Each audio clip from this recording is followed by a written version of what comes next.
All right, let's dive into the childhood of a real giant of mathematics. I mean, we're talking about a mind whose work is, well, it's basically everywhere in science and engineering today. So this is the story of how it all started for Leonhard Euler. You've really got to pay attention when another legend, in this case, the great Laplace, says, read Euler, read Euler. He is the master of us all.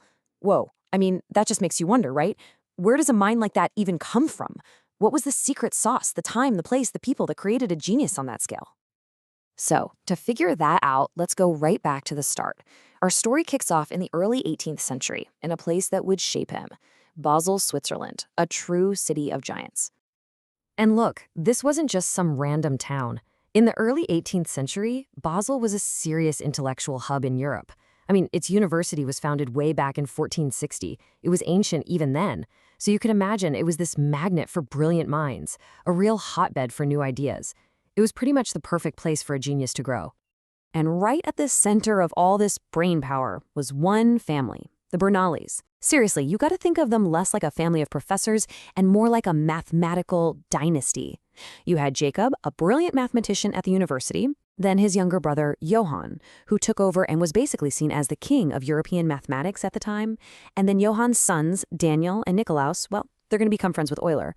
So definitely keep the Bernoulli name in your head because their world is about to collide with our young genius in a big way. Okay, so you have this city of giants, and into this world, our hero is born.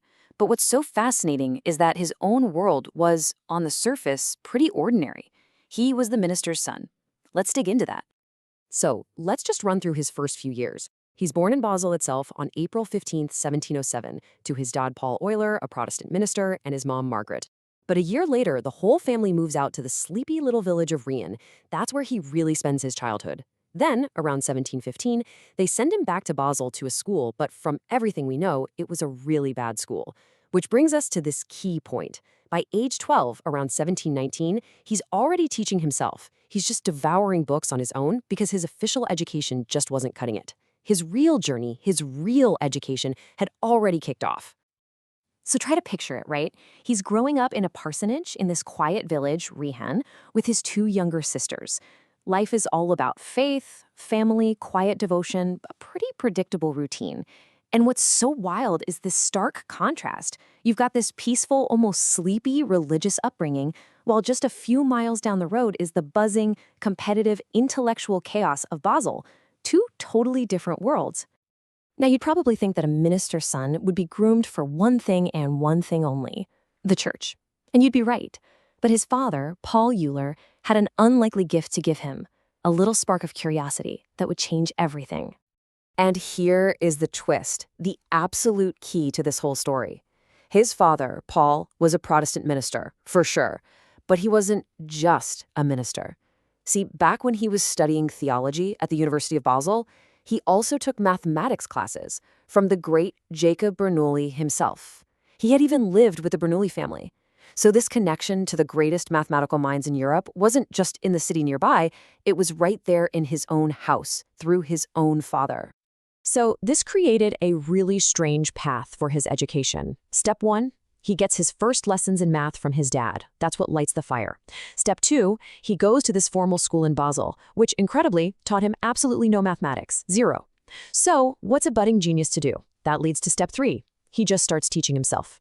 Spurred on by his father's early lessons, young Leonhard just starts reading and working through advanced math books all by himself. But here's the thing. Even though his father was the one who lit that mathematical spark, he had a very, very different future in mind for his son. It was a path that was basically preordained, the path to the pulpit. And this really sets up the central conflict of his childhood. In one corner, you have his father's vision for him. Become a minister, study theology, Greek, and Hebrew, live a respectable life in the church. But in the other corner, you have Leonhard's secret passion, mathematics. He's diving into algebra, studying these difficult texts all on his own. It's his dad's plan for a life in the church versus his own dream of a life in numbers, a classic battle between duty and passion. And let's be clear, this wasn't just, a friendly suggestion from his dad. The plan was firm. It was set in stone. His son would follow in his footsteps. He would go to the University of Basel and prepare for the ministry. End of story. The future was decided, or so his father thought. So this brings us to the brink, a choice between faith and formulas. By the time he's about to head off to university, young Leonhard is caught right in the middle. He's at a crossroads, torn between his father's plan for him and this calling, this passion for math that's already completely taken over his mind.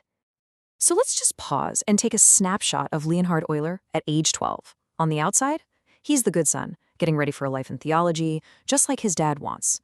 But behind closed doors, he is secretly devouring every math text he can get his hands on. He's about to walk into the University of Basel, which is literally the home turf of the Bernoullis. And the craziest part is, his true genius, it's a complete secret. Nobody knows but him. It's like a coiled spring, just waiting for something or someone to set it off. And that's the big question, isn't it? A future in the church was all planned out for him. But could a mind that's literally built to speak the language of numbers ever really be confined to a pulpit? When you're wired to see the entire universe in equations, can you just turn that off? Can you be told to speak a different language? That's the incredible choice that's waiting just around the corner for young Leonhard Euler.